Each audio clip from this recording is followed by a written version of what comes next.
அனைவருக்கும் வணக்கம். திரியம்பகம் யஜாமகே சுகந்திம் புஷ்டிவர்தனம் உருவார்கமந்தனாம் மிருஜோமுக்ஷேம மிருதாது. பாலத்திலிருந்து திருவருளால் முருகப்பெருமான் ஆசை கொண்டு கும்பராசிக்கு இந்த வாரத்துக்கு உண்டான பலன் 21/6/2026 முதல் 27/6/2026 வரைக்கும் உண்டான இந்த வாரத்துக்குண்டான கும்பராசிக்கு எப்படி அமைது, எத்தகைய பலன் அமைந்து விரிவாக பார்க்கலாம். ஜூன் மாதம் என்றாலே நம்மளுக்கு நல்ல ஒரு காலம், அனைத்தும் புதிதாக தொடங்கக்கூடிய காலம். காலேஜ் தொடக்கம், புதிய ஸ்கூலெல்லாம் தொடங்குது.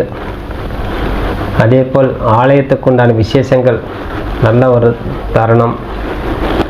ஆகவே இந்த காலத்தில் கும்பராசி அப்படின்னாலே நிறைவான ராசி. இருப்பினும் உங்கள் ராசியில் அமர்ந்த ராகு பகவான் 2ஆம் இடத்தில் இருக்கக்கூடிய சனி பகவானால் சற்று ஏற்றத்தாழ்வு சந்திக்கக்கூடிய காலமாக உள்ளது. ஆகவே கும்பராசிக்காரர்கள் சற்று எச்சரிக்கையாக இருந்து ஒவ்வொரு நேரம் ஒவ்வொரு நொடி பொழுது கவனமாக இருந்து செயலாற்றணும். எந்த விதமான பதட்டமே வைத்துக் கொள்ளக்கூடாது. அவசரமாக எந்த வேலை செய்யாமல் இருப்பதே சிறந்தது. உடனே செய்து முடிக்கணும் மனம் சொல்லும். ஆனால் ஏதேனும் ஒரு வகையில் அது செய்யும் போது தடை தாமதம். ஒரு பொருள் கையாளுறனா உடைந்து விட்டால் என்ன செய்ய முடியும்? உடஞ்சிட்டு தான் சொல்ல முடியும். கை தவறிச்சு, கீழே விழுந்துச்சு, உடஞ்சிச்சு, அப்படி தான் நம்ம சொல்லுவோம். அந்த பதட்டம் இல்லாமல் செய்யும்போது அது முழுமை பெறும்.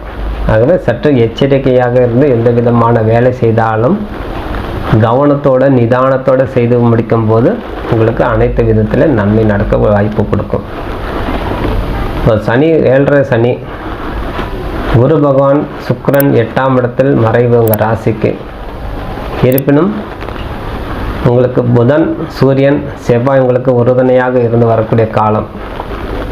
ஆகவே புதிய வாய்ப்புகள் தேடி வரும். அந்த புதிய வாய்ப்பு படிப்பு விஷயமாக இருக்கலாம், உங்களுடைய வேலை விஷயமாகவும் இருக்கலாம், உங்கள் நிலப்பலங்கள் சம்மந்தப்பட்ட விஷயங்களாக இருக்கலாம். புதிய வாகனங்கள் ஏற்கனவே பேசி வச்சுருக்கான், அந்த வாகனம் வாங்கி கொள்ளுங்கன்னு சொல்லி பழைய வாகனம் பேசுனது உங்களுக்கே கொடுத்துறோம் அப்படின்னு சொல்லி வருவாங்க. நம்ம ஒரு வண்டி பேசி வச்சுருக்கிறோம், அந்த வண்டி நம்மளுக்கு அது உறுதுணையாக இல்லை, அவ்வளோ காசு இல்லை, அவ்வளோ காசு கொடுத்து நம்ம வாங்க வேண்டாம், வந்தாச்சு. ஆனால் அதே நபர் தொடர்பு கொண்டு நீங்கள் கேட்ட ரேட்டுக்கு நம்மளுக்கு தந்துடுறோம், நீங்கள் இந்த வண்டி எடுத்துகிட்டு போங்க சொல்லி அழைப்புதல் கிடைக்கக்கூடிய வாய்ப்பு கொடுக்கும். ஆகவே இதனால ஒரு மகிழ்ச்சியே நம்மளுக்கு கிடைக்கும். இருந்தாலும் தொழில் ரீதி நம்மளுக்கு உத்தியோகத்துன்னு பார்க்கும்போது கவனங்கிறது நிச்சயமாக தேவை. மற்ற கிரகம் நம்மளுக்கு நல்லாக இருந்தாலும் நன்மையே செய்து வந்தாலும் ஒரு பக்கம் தீமையாக இருக்கும்போதும் அதனால் புத்திசாலித்தனம் அப்படின்னு சொல்ல பொதுவாகவே. அப்போ தன்முனைப்போடு செயல்படக்கூடாது, பொது நலத்தோடு செயல்படணும் அப்படிங்கிறது சொல்கிறதுனால தான். அதனால் புதிய வாய்ப்புகள் வந்தாலும் வேலை செய்கிற இடத்துல அது உதாசீனப்படுத்தாமல் ஏற்றுக்கொள்ளக்கூடிய பக்கம் உங்களுக்கு வரணும். ஆகவே இதே போல் புதிய முதலீடு செய்து வைக்கணும். எதிர்காலத்துக்காண்டி ஒரு முதலீடு செய்யணும்னா கொஞ்சம் இந்த வாரம் தவிர்ப்பதே சிறந்தது. கொஞ்சம் கவனமாக இருக்கணும். அதே போல் பண வரவு சுமாராக இருக்கும். எதிர்பாராத செலவுகள் வரக்கூடிய காலம் என்பதால் உங்கள் கையிருப்பு நீங்கள் பலப்படுத்தி கொள்ளணும். உங்கள் கையிருப்பு கரைக்கக்கூடாது. இருக்க காசு நீங்கள் குறைந்தால் அதனால் பிற்காலத்தில் நம்மளுக்கு தேவைப்படும் போது கடன் தான் வாங்க வேண்டிய சூழ்நிலை உருவாகும். ஆகவே கையிருப்பு கரைக்காமல் இருப்பதே சிறந்தது. அதனால் புதிய முதலீடு தவிர்ப்பது நல்லது. குடும்ப உறுப்பினர்களை சற்று அனுசரித்து செல்லணும், கவனமாக இருந்து வரணும். சில சமயம் கருத்து வேறுபாடு, கணவன் மனைவிக்கு கருத்து வேறுபாடு நடக்கக்கூடிய வாய்ப்பு கொடுக்கும்.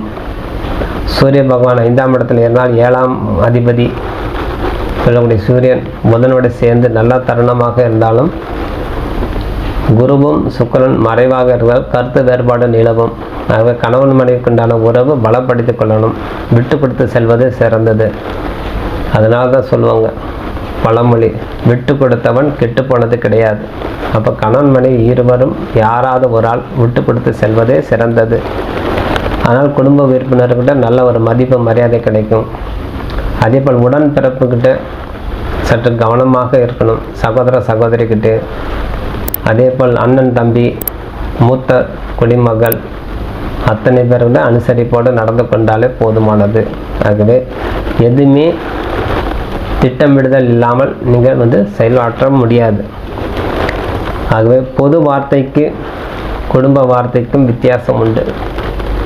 அப்போ பொதுவாக நான் பேசிட்டேன் அப்படின்னு நம்ம சொன்னால் அந்த பொது வார்த்தை யாருக்காண்டி பேசணும்னு சொல்லி நம்மளுக்கு திரும்பும். அதனால் கொஞ்சம் கவனமாக இருக்கணும். அதே போல் பல விதத்தில் நம்மளுக்கு இருக்கக்கூடிய குறைபாடால் மன உளைச்சல் ஆளாகக்கூடிய தன்மை, மன டென்ஷன், படபடப்பு கொடுக்கக்கூடிய தன்மை. ஆகவே மனசோர்வு இல்லாமல் இருக்க மனப்பயிற்சி மேற்கொள்ளணும். உணவில் கட்டுப்பாடு தேவை. சீரான உணவு எடுத்துக்கொண்டாலே போதுமானது. மனப்பயிற்சிக்கு தியானம், அதாவது மெடிடேஷன், யோகா போன்றவற்றை செய்து வந்தாலே மனப்பயிற்சி ஆக வேண்டும். ஆகவே கும்பராசி அன்பர்கள் நரசிம்ம பெருமானையும் முருகப்பெருமானை வழிபாடு செய்தாலே போதுமானது. தவறாமல் நரசிம்மரை வழிபாடு செய்யுங்க. உங்கள் வீட்டுக்கு அருகாமையில் அல்லது சற்று தொலைவில் இருந்தாலும் நரசிம்மனுக்கு தொடர்ச்சியாக வழிபாடு செய்து வாங்க. அது நரசிம்மரை வழிபாடு செய்ய 7.5 சனியினால் நம்மளுக்கு ஏற்படக்கூடிய தடை சற்று குறைவாகவே வேலை செய்யும். சனி பகவானுக்கு தவறாமல் தீபம் ஏற்றி வரணும். ராகு உங்கள் ராசியில் அமர்ந்து கேது பகவான் உங்களுக்கு 7ஆம் இடத்தில் இருப்பதால் துர்க்கை அம்மனை மனதார வேண்டி, ராகு கால துர்க்கை, ராகு காலத்தில் இருக்கக்கூடிய காளியம்மன், ராகு காலத்தில் இருக்கக்கூடிய பிரத்யங்கரா தேவி, அந்த மாதிரி தெய்வத்தை போய் உக்கரமான தெய்வத்தை அம்மனை எலுமிச்சம்பழம் படைத்து தீபம் ஏற்றி வழிபாடு செய்து வர அது ராகு கால துர்க்கையாக காட்சி தரும். நம்ம வீட்டு அருகாமையில் துர்க்கை அம்மன் இல்லை, காளியம்மன் கோயில் இருக்குது, வாராகியம்மன் இருக்குது, பிரத்யங்கரா தேவி இருக்குது, வண்ணாரியம்மன் பேருடைய அம்மன் இருக்குன்னு அந்த நேரத்தில் போய் நீங்கள் பூஜை செய்து வரும்போது உங்களுக்கு அந்த பணி சுமை உங்களுக்கு குறையும். ஆகவே எக்காரணம் பொருளாதார நிலை நீங்கள் சிறப்பாக அடைய பொறுமையோடு கையாள்வது சிறந்தது. குடும்ப உறுப்பினர்கிட்ட பொறுமையாக இருந்து வருவது சிறந்தது. பண விஷயத்தில் சற்று ஜாக்கிரதையாக இருக்கணும். தேவையில்லாமல் யார்கிட்டும் ஜாமீன் கையெழுத்து போடக்கூடாது. அவசரப்பட்டு நண்பராச்சு, உறவினராச்சு, அண்ணனாச்சு, தம்பியாச்சு, மாமன் ஆச்சு, சொக்கரன் ஆச்சு அப்படி சொல்லி உறவு முறையாக இருந்தாலும் நண்பர்களாக இருந்தாலும் உங்களுக்கு தேவையான நேரம் பணம் கிடைக்காமல் ஆகிடும். ஆகவே நீங்கள் யாருக்கும் செக்யூரிட்டி போடாமல் இருந்தாலும் உங்களுக்கு போதுமானது. இருப்பினும் இந்த குடும்ப விஷயத்திலும் சரி, சீரான தொழில் எடுத்துக்கிட்டாலும் சரி, சொந்த தொழில் செய்து கொண்டு இருக்கக்கூடிய அன்பர்களும் சரி, புதிய புதிய வாய்ப்புகள் தேடி வரும். புதன் 5ஆம் இடத்தில் இருப்பதால் புதிய வாய்ப்புகள் இங்கு கையாளலாம். அந்த வாய்ப்பு முழுசாக பயன்படுத்தணும். அப்போ நீங்கள் ஒரு நிறுவனமாக இருக்குது, நான் ஒரு கம்பெனி வச்சுருக்கிறேன், ஒரு கடை வச்சுருக்கிறேன்னா முதலீடு ஈட்டலாம். ஆனால் நீங்கள் முதலீடு மட்டும் செய்யக்கூடாது. உங்கள் தேடி வரக்கூடிய முதலீடு நீங்கள் தாராளமாக ஏற்றுக்கொள்ளலாம். அதனால் உங்களுக்கு எந்த விதமான தடையோ தாமதமோ வராது. அதே போல் நான் இது செய்ய முடியாது, இந்த இடத்துல நம்ம ஒரு முதலீடு செய்தால் நம்மளுக்கு பின்னாடி லாபம் கிடைக்கும்னு நினச்சி அந்த முதலீடு மட்டும் நீங்கள் தவிக்கணும். ஆகவே இந்த தொழிலாக இருந்தாலும் சிறப்பாக செய்து வாழ்க்கையில் வெற்றி பெறணும்னு சொல்லி விடைபெறுகிறேன். நன்றி, வணக்கம்.